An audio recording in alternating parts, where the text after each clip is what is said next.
Hello, this is Faith and House Fraud Homestead. It is late here. My husband's asleep, and I'm trying to be somewhat quiet. I'm in a new locale that I haven't been in a while. This is my old witch room I had put together. Haven't used it in a long time, haven't needed to. But I'm on here as I want to be because I'm compelled to run my mouth. I had a couple weeks ago, maybe a week ago, made a sweeping announcement about some big lifestyle changes that, and this is not why this video is coming about.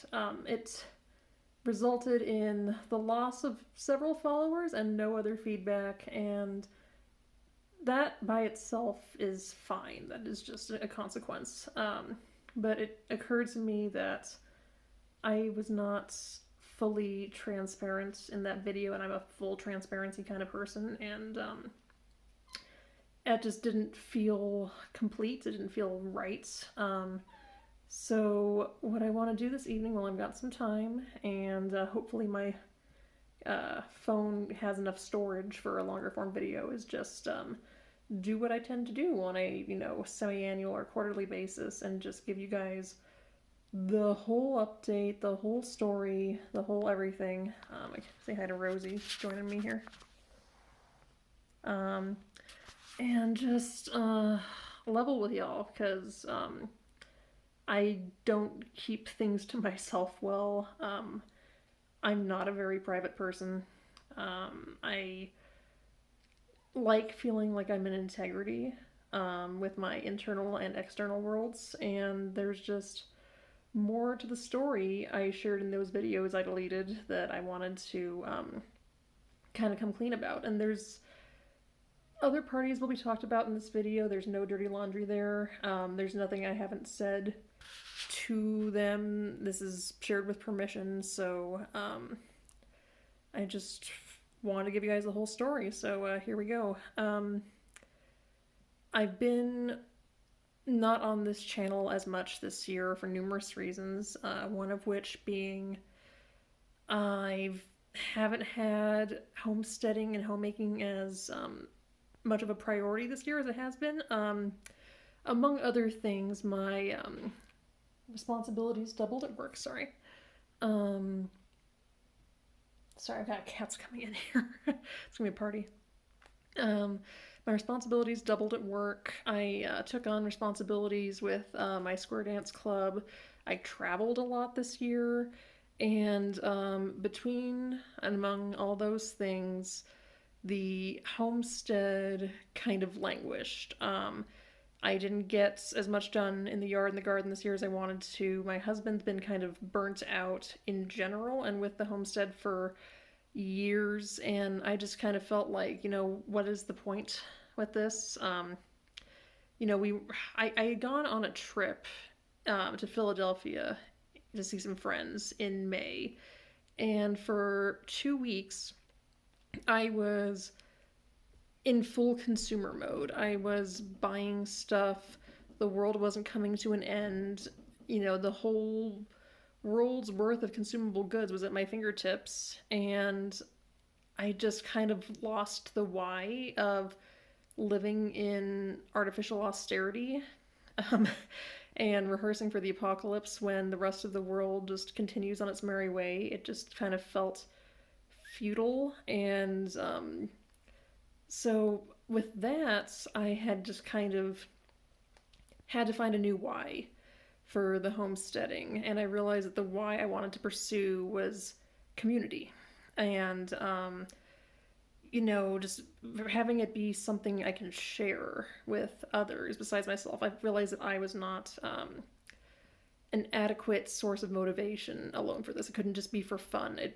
I always felt so insulted when someone called homesteading and homemaking a hobby for me. Like, it's just meant to be fun, because there were so many unfun reasons why I did it, and then when those reasons went away, I realized that it was never meant to be for me. I wanted to share it outside of myself, so that was one factor.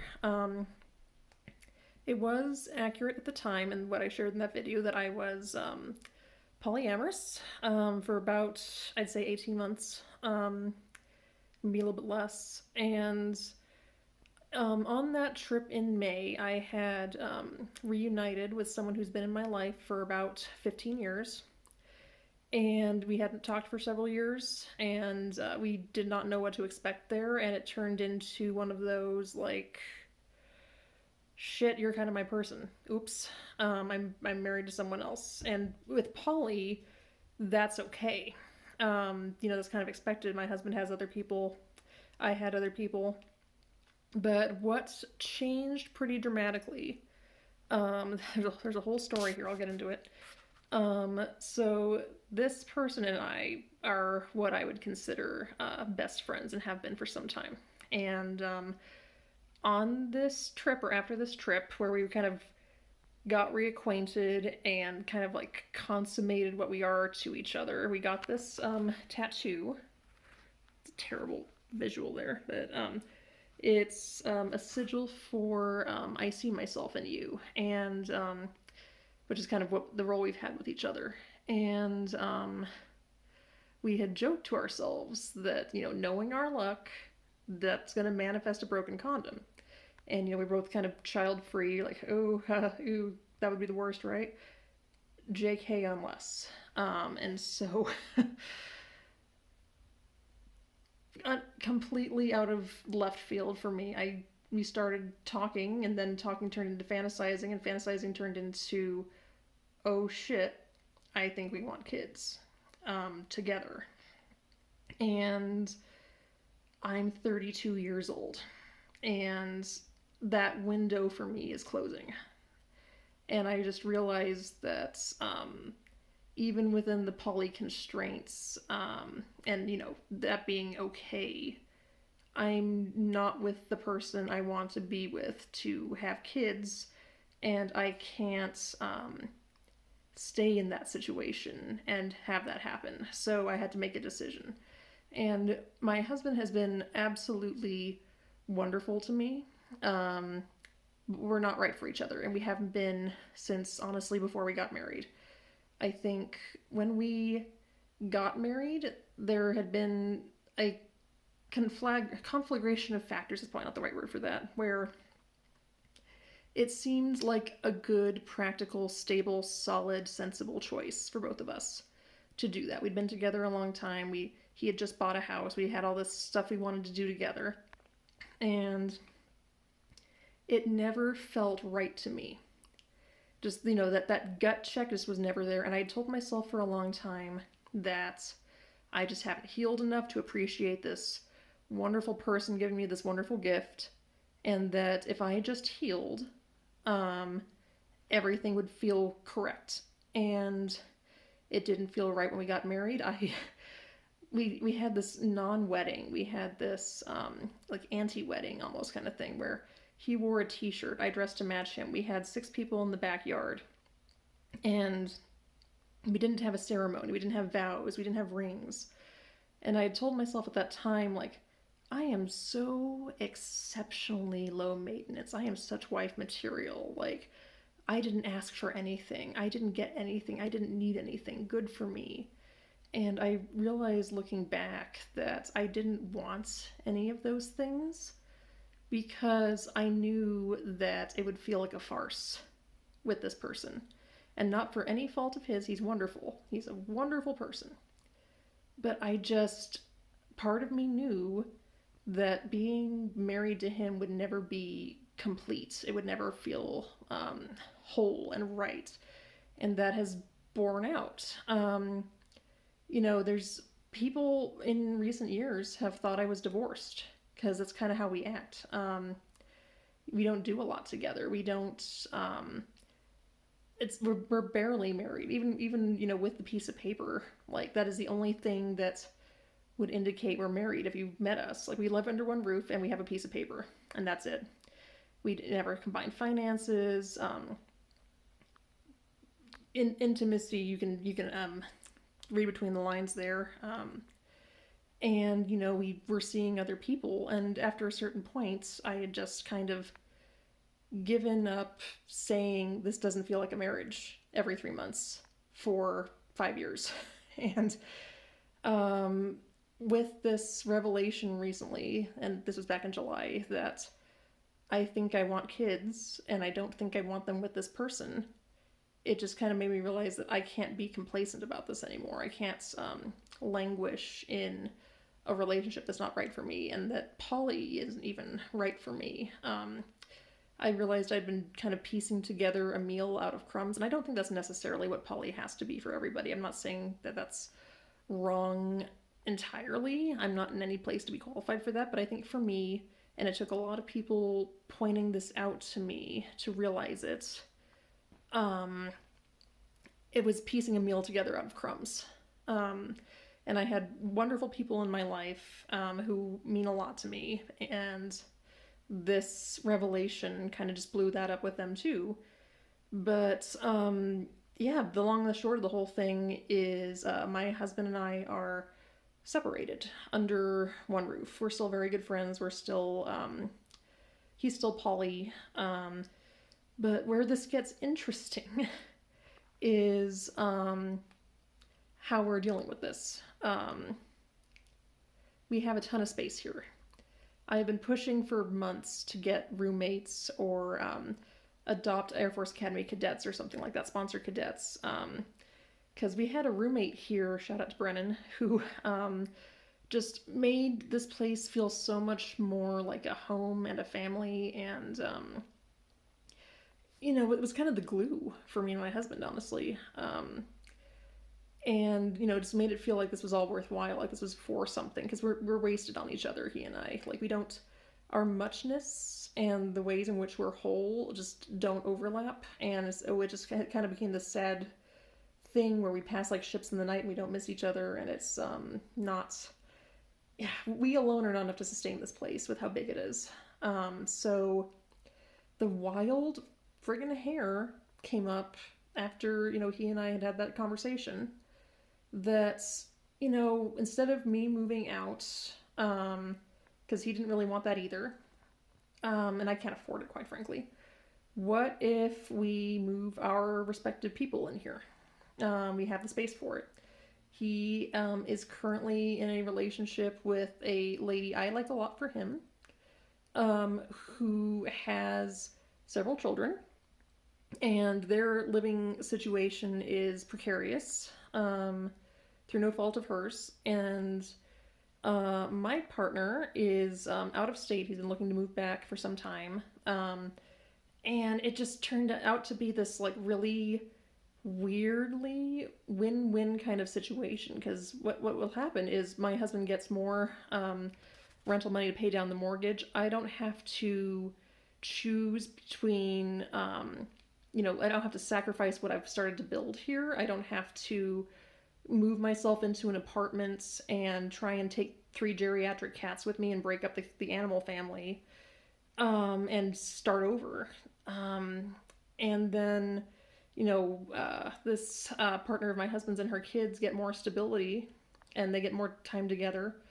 And my partner and I get more time together because he won't be out of state. And, you know, there'll be a better economic situation for everybody. So it is beyond unorthodox.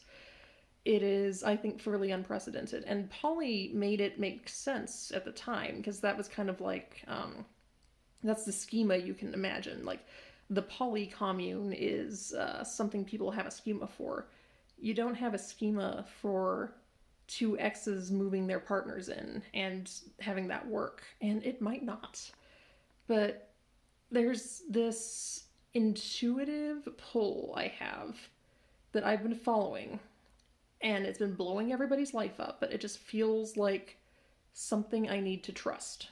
And it's going to be difficult. I know it's going to be difficult. It has already pulled so much shit to the surface for me and for other people in the weeks since this happened, where it feels like you have jumped timelines almost. Like, I can't take this old version of myself with me. I had realized that, you know, being a dink, and, you know, kind of staying in this dead marriage it was just getting, it was comfortable, it was decadent, but it was stagnant. There just wasn't any growth, there wasn't any warmth, and I had a couple great years where I could just be, a princess and, buy a bunch of shit and go a bunch of places, and I got tired of that really fast.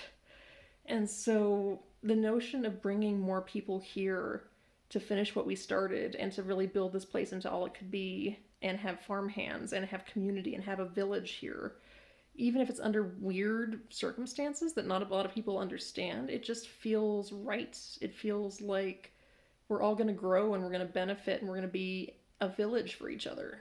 And I want to trust myself on that. And I've gotten pushback all over the place from people saying, you're a monster, you should just divorce this poor guy for his own sake, and he's manipulating you into moving his mistress in, and she's a home wrecker, he's a home wrecker, whatever. None of us have those opinions of each other under this roof. Like, my husband and I are still very good friends and companions. We still support each other in all the ways we used to. It's just not romantic. And there's no animosity with his partner or my partner. Like, it's not all these things people assume it is.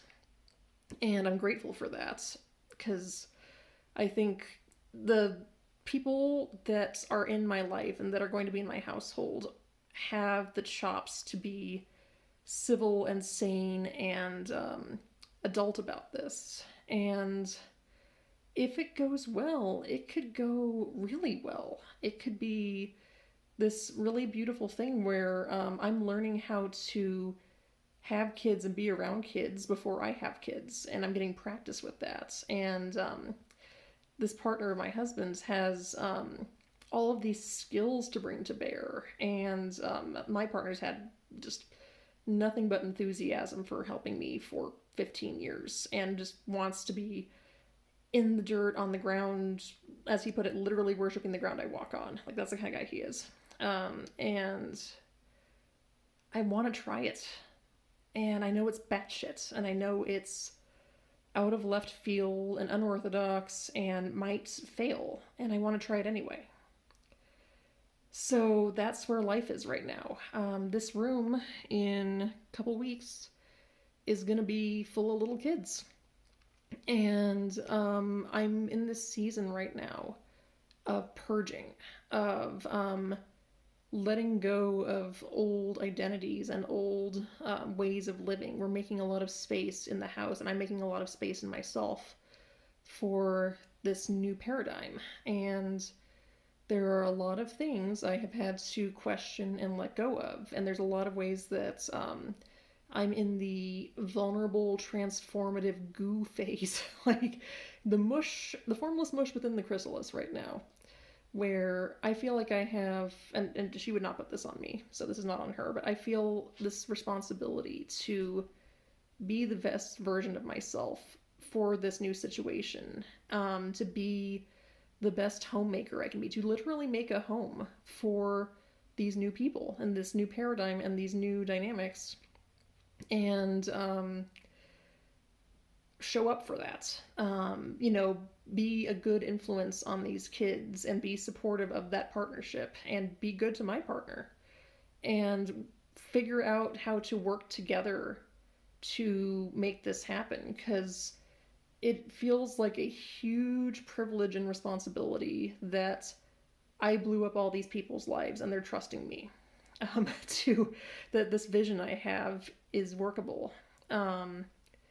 And so I think it's more accurate to call it co-housing than a polycommune. My partner and I are fairly traditional, and my husband and his partner are fairly not. So between those two, like we're we kind of average out on the political spectrum. But yeah, it's going to be interesting. This is Rudy, by the way. He is turning 15 next month. There's going to be more cats moving in too. We're going to have 8 cats here. We got enough space for it, but it's going to be a lot of cats and a lot of kids. And so I'm not going to make any promises for what this channel is going to be, what I'm going to talk about. I have permission to share. about the living situation, and I would like to, barring including children's faces and likenesses without their consent. Cat, you're killing me here. So that's the plan, and there's other things I'd like to talk about more in depth if you guys are interested. I'm revisiting my spirituality. It's something that's been dormant for a while and that I've had to question. I'm discovering I have a lot of OCD tendencies. I have not been formally diagnosed with anything, but I have been in a lot of purgative spirals with OCD tendencies and how they affect myself and other people. And there's just been a fuckload of transformation. And I'm fairly confident that I'm not going to be the same person on the other side of this. I already feel like I'm a completely different person than I was even a year ago. And I don't know what I'm going to look like. And that's kind of part of what this is about. Like, I feel ready to be turned inside out in service of something greater than myself. Like, I've done shit just for me. I've recovered myself and my ego and my wholeness. And that was fun. And now I just...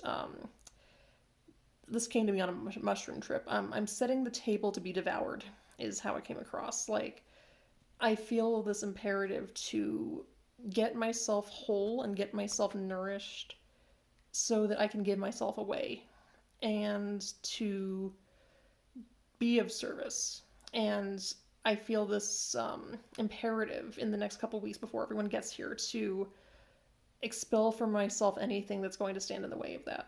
And it's a challenge. I am not right now the best version of myself, especially when I'm in these purgative cycles. I have been really destabilized, but it feels purposeful. So many stable, quote-unquote, periods of my life have been, they never felt right. They felt safe. They felt comfortable. They felt like someone would approve of them. And no one approves of this choice. Like, no one. But it still feels right, so I'm still doing it. And I want to keep you guys updated. It felt a lot like I had taken a direction that people couldn't follow me when I lost all those followers. And that's okay. I don't want people to hang around for something that's not relevant to them. But I think this is going to give me an opportunity to explore situations and talk about them that might help people in other ways. Like, I'd love to talk about how I kind of deconstructed being child-free and how that changed. I'd love to talk about my spiritual journey. I'd love to talk about what it's like to go from being a recluse to co-housing and adapting to sharing space with people. I have a lot of ideas still for aspects of homemaking that I'm talking about, but this season of homemaking and homesteading for me is very much about opening the doors and building a longer table and welcoming. It's this very specific, radical form of hospitality where I am welcoming someone into a space that I had considered mine and into a relationship I had considered mine, with a man I'm married to. And, well, technically. And the way I have to dissolve to make that happen, the way I have to become permeable. And it still feels good. I mean, it's hard as fuck. It is not fun. But it feels worth it. Because I think we're all going to level up from this. And even if it's not forever, it feels like a season of life that's going to teach me something. And I think I'm going to need that for whatever comes next. So that's the full story. That's where I'm at. You can judge it however you want. I might be some form of morally reprehensible, but I am just trusting my gut. I'm trusting that I am whole enough now to, come at this with integrity and develop some grace and grow from this, however it plays out. So thank you for listening. Hope all is well with you guys. Thank you guys for sticking around through the inconsistency of posting on this channel, but I hope that, I'm not going to make any promises, but I hope that this season brings about more opportunities to post and more things to talk about, and that you guys get something out of it. So, thanks.